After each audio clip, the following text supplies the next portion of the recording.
Happy Tuesday. Well, it's supposed to snow here later, so I want to get a little video in before the weather turns bad. I have been thinking about this video for some time, and I wanted to talk a little bit about how do you go about selecting a real estate agent. You know, there are an awful lot of us, and I feel like for the most part, most agents are pretty good, but you know, do you want pretty good or do you want the best? And how do you go about selecting an agent that's really going to represent you well and make sure you're happy at the end of the day? And what do you look for when you interview people? So I put some notes down. I'll be referring to these.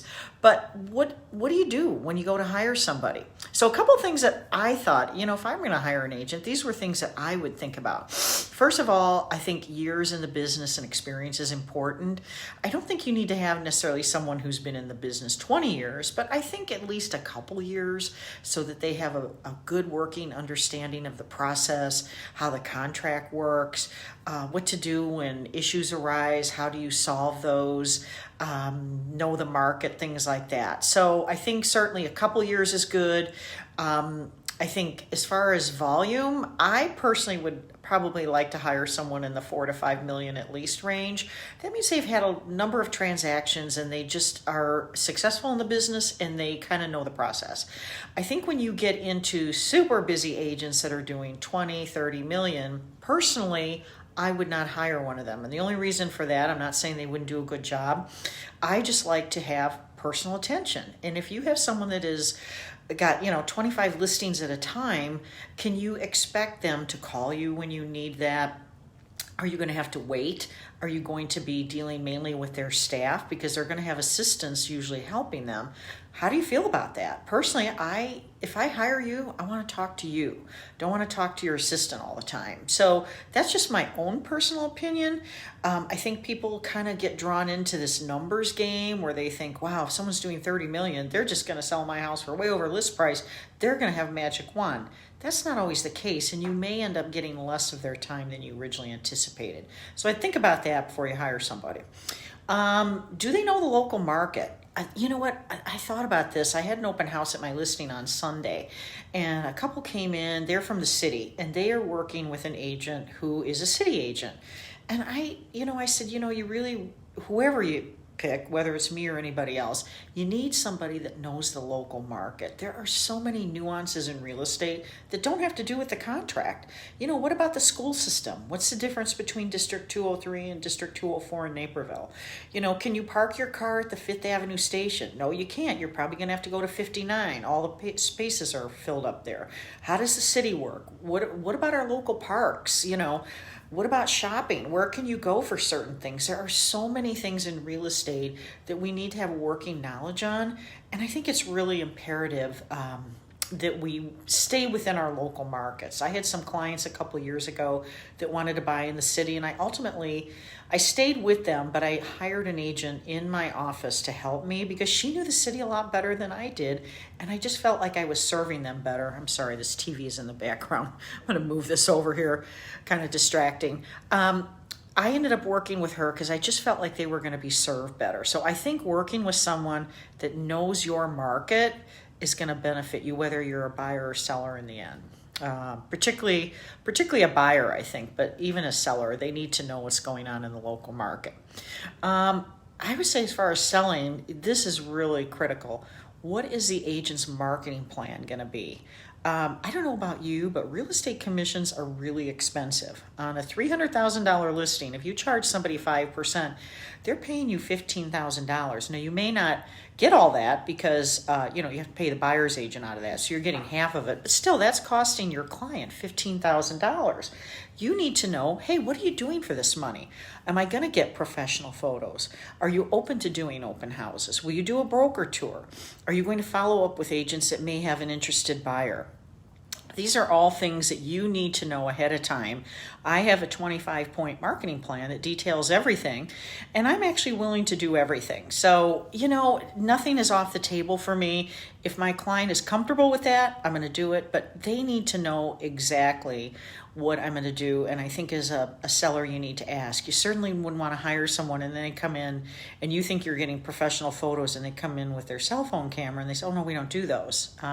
No, you need to know ahead of time. Okay. This is probably the number one thing where people get dissatisfied is how is the agent going to communicate with you? I will say that particularly sellers or even buyers that have hired me that have had experience with our agents, this is their number one beef with people, where they just feel like they're not getting communicated with regularly, both how you're going to communicate and when you're going to communicate. So I think as you go through the process, this is really important thing that people go through, and they need to know exactly what's going on. I keep getting a TV, I'm sorry. They need to know what's going on during the process. So if we have a showing, I'm going to let them know right away what exactly the agent thought. Is there any interest on the part of the buyer? Anything that comes up during the course of our working together, they're going to need to know about, and I talk to them promptly. People need to know what's happening. They're spending a lot of money and they want to know what's going to go next. And I think not only communicating regularly, but how we're going to communicate. So, for example, if you have a younger buyer, I typically do not call them quite as much. I'm older, so I like to talk on the phone. But they may prefer a text message rather than me pestering them with a phone call. Conversely, somebody like my dad, when I sold his house, he doesn't want a text message. He wants me to talk to him, and I may even go over there. So communication is key. How often are you going to hear from your agent?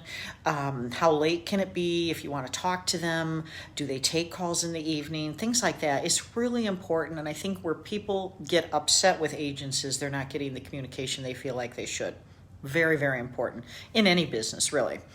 The other thing is, do you like the person? Do you feel a personal affinity to them? When we go through this process, there's always a few bumps along the road, and you have to have that personal relationship with someone in order to get through this. People get upset about maybe the way the buyer responded, or they're unhappy with an inspection outcome or something like that. If you have a good personal relationship, that will kind of weather some of those areas. And so it's important to actually like the person you're hiring, right?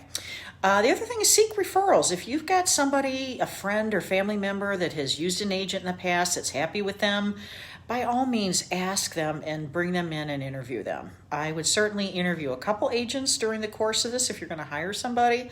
It's a big transaction. Your house is probably your single most valuable asset you own.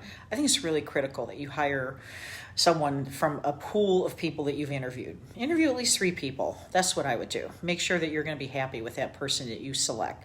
But referrals are good because they've been road tested and someone's already used them. And if they've had good success, the chances are that you will be happy with them as well. All right. The other thing is just having an agent that's going to be honest, going to have a commitment to your property, a passion to your house, really sell your property, be your advocate. But sometimes honesty, we have to tell clients things they don't always want to hear. Hey, the price that we have it at is just not resonating with the market. We're going to have to reduce the price, or maybe we need to address something that we're getting a lot of feedback on that's negative. There's things we have to tell people that aren't always pleasant. So having someone that will do it kindly, gently, but certainly in an honest way, but have a conviction and passion not only for the business but for your home is really important. So I hope some of these tips have helped you guys.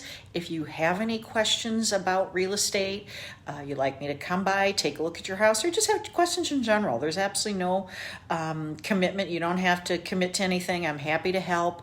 You can feel free to contact me at any time. And as always, my number is 630-816-8701. Either call me or send me a text, whatever's convenient. I'm here to serve, and have a great day. And I guess we're supposed to have some snow, so I'm going to finish up here and go home. Anyway, have a great day.